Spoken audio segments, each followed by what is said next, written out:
Okay, Guy Eagle here again.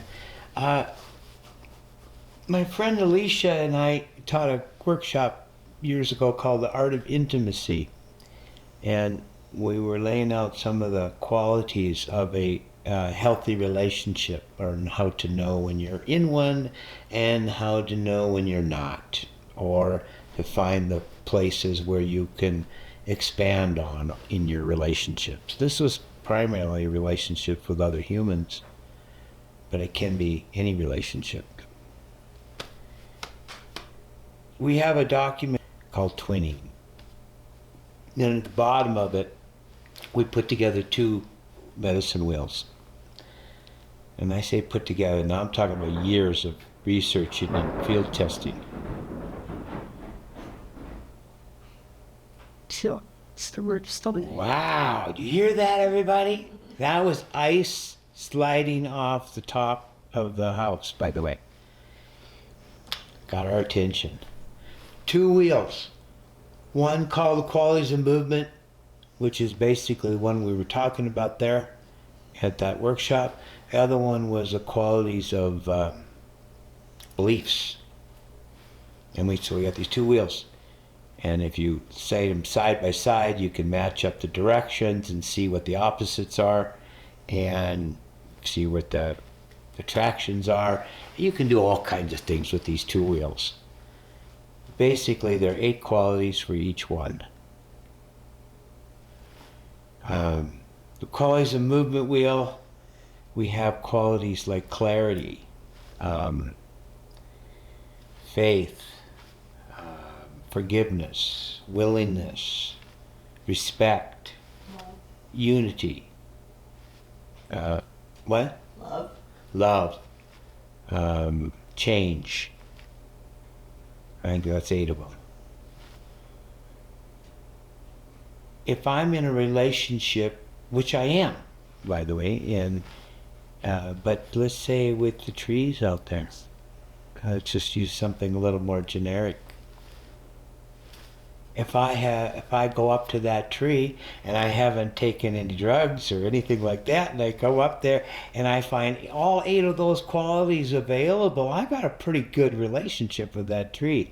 I got 8 attentions going. I got 8 qualities that we get to draw on.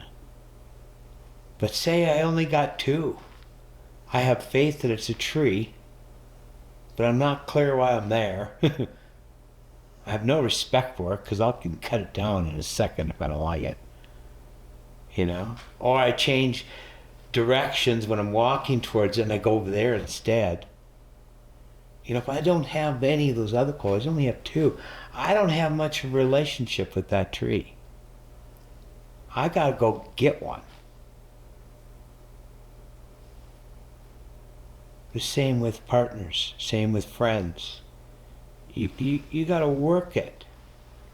I mean, there's a number of people in this audience today, and we've known each other from 10 to 20 some years. We've cried together, we've bitched together, we've complained together, we've done a lot of things together. There's a give and take that goes on. Those qualities are present. Not maybe all the time, but enough of them are where we're always growing because we work it. We don't take it for granted. Very important in the human world. Now, if the relationship is being driven by a belief, beliefs have qualities that make it real tight. And those qualities are like dogma, superstition, ignorance, entitlement. Poverty. Huh? Poverty. Poverty. So in other words, a scarcity feeling. Well, if I do that, I'm not going to have this. Those qualities of beliefs are just shut things down and lock it in. That isn't much of a relationship. That's just survival. You're managing your death. You're not living. And that's a big deal. Somebody said something last night. and I was sharing a story. I have this one spirit elder. She calls herself Too Many Red Foxes. And she was once incarnated up around the Great Lakes. She's in an Ojibwe relationship. Anyway, there was this person I met in Denver, and we hung out a little bit, and I really liked her, and she really liked me, but she's a total drunk. I mean, she gets drunk every day, but I liked her. And Too Many Red Foxes come in one day, she goes, you know, you humans, in this disgusting look, and she goes, why isn't it okay just to like somebody? Why do you have to like the criteria? I looked at them, what are you talking about?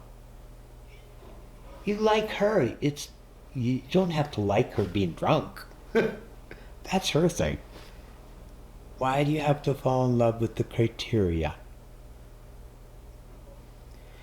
And it was an interesting viewpoint, and I processed that for days until I realized, you know, I was judging whether I like somebody by who they are, what they look like, how they wear their hair, how much money they have, whatever it was. You know, I was characterizing them by those kind of qualities rather than just liking them by these other ones. I fell right into it. She nailed me hard. She was right. Anyway, intimacy requires certain kind of qualities. We've learned that. We've also learned it needs participation. We have found in the principles or natural laws that govern the interaction between species out there on the land, that there are things that go on.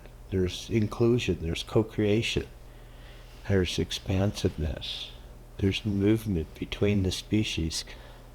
They don't like take each other and hold on to them like get designed their whole life around their partner. They walk together like partners of in the cat world or the wolf world.